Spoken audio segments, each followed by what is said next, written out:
ಪದ್ಯ ಪ್ರೇಮಕ್ಕಿಂತಲೂ ಅವಿಚಾರಗಳಿಂದ ಕೂಡಿದ ತಂದೆಯ ಪ್ರೇಮವೇ ಹೆಚ್ಚಾಗಿದೆ.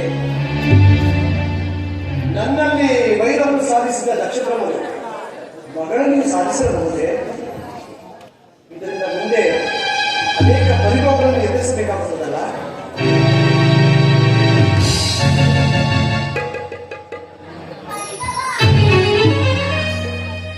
ನಂದೀಶ್ವರ ಏನಾಯ್ತು?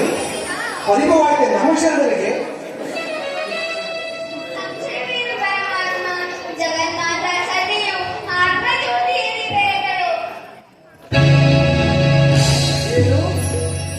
ಸತಿಯು ಆತ್ಮ ಜ್ಯೋತಿಯಲ್ಲಿ ಬರ್ತದೆ.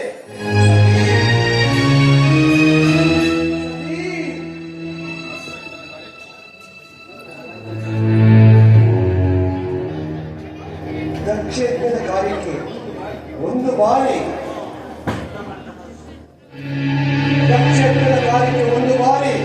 ಶ್ರಮಿಸಿದರೆ ಮತ್ತೊಂದು ಬಾರಿ ಬಯಲನ್ನೇ ಕ್ಷಮಿಸಿದರೆ ದಕ್ಷ ಇಲ್ಲವೋ ದಕ್ಷ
ಕಬ್ಬಿಣದ ರಸದಂತೆ ಹೊಕ್ಕುತ್ತಿರುವ ನಿನ್ನ ವೀರತ್ವವು ಸಾರ್ಥಕವಾಗುತ್ತಾರು ಹುಟ್ಟಿದಾಗಲೇ ಸಮೀಪಿಸಿತು ವೀರಭದ್ರ.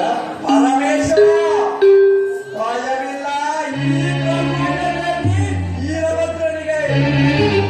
ಪರಮೇಶ್ವರನ ಪರಮೇಶ್ವರ ನನಗಿರುವ ಮಹತ್ತರ ಕಾರ್ಯ ಯಾವುದು? ಭಯಂಕರವಾದ ಕಾರ್ಯವನ್ನು ವೀರಭದ್ರ, ಭಯಂಕರವಾದ ಕಾರ್ಯವನ್ನು ಪರಮೇಶ್ವರ. ಪರಮೇಶ್ವರನ ಜಟಾಜೂಟ ಗಗಭಾಗದಿಂದ ಜನ್ಮವೆತ್ತಿ ಈ ದಿವ್ಯ ಗಣಕಾರ್ಯ ತಪ್ಪದಲ್ಲಿ ನಿಂತಿರಲು ಭಯವೆಲ್ಲಿಂದ ಬಂತು ದೇವ? ಶಾಂತನಾಗ ವೀರೇಶ, ಸೂರ್ಯನ ಕಂಗಳ ಅರುಣ ಕಂಗಳ ಕಾಂತಿಯನ್ನು ತಗ್ಗಿಸು.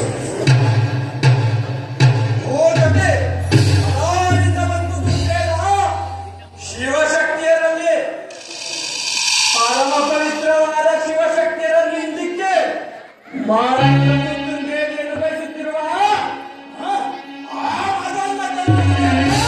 ಆತನ ಹೆಸರನ್ನು ಉಚ್ಚರಿಸಲೇಬಾರದು ವೀರಭದ್ರ. ನೆನೆದುಕೊಂಡರೆ ಆತನ ಮಲಿನವಾದ ರಕ್ತವನ್ನು ಶಾಕಣಿ ಢಾಕಣಿಯಲ್ಲಿ ಎದೆಯಬೇಕಾಗುತ್ತದೆ.